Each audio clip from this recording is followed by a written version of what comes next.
बिस्मिल्लाहिर्रहमानिर्रहीम।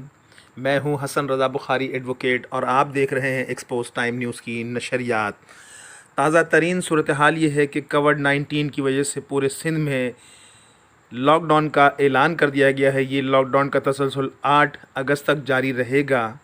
इस लॉकडाउन के नतीजे में हुकूमत सिंध ने डबल सवारी पर पाबंदी आयद कर दी है। शहर में चलने वाली ट्रांसपोर्ट बंद रहेगी मगर इंटरसिटी ट्रांसपोर्ट खुली रहेगी।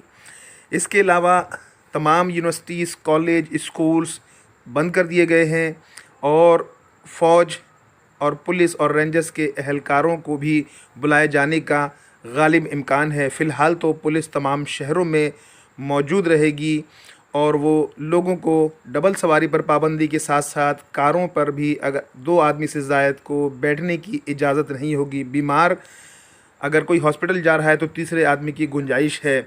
इसके साथ साथ हुकूमत पाकिस्तान ने पेट्रोलियम मसनूआत की कीमतों में भी इजाफ़ा कर दिया है। हुकूमत ने लॉकडाउन का ऐलान तो कर दिया है, लेकिन इस लॉकडाउन के नतीजे में जो गुर्बत अफलास फैलेगी उसका हुकूमत को अंदाज़ा नहीं है। लोगों के पास खाने पीने के लिए अशिया नहीं है।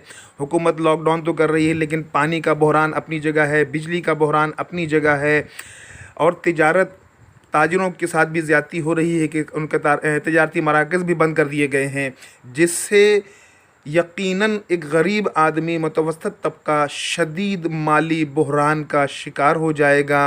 हुकूमत वक्त को चाहिए था कि ये जो लॉकडाउन किया है, ये जो बकरीद की छुट्टियां थी, ईद उल अज़हा की छुट्टियां थी, उसी वक्त इस लॉकडाउन को 1 हफ़्ते कर देते तो आज ये नौबत ना आती। हुकूमत की नाक़िस हिकमत अमली की वजह से आज ये सूरत हाल दरपेश है कि अवाम गुर्बत ज़दा ज़िंदगी गुजारने पर मजबूर है और लॉकडाउन का अमल शुरू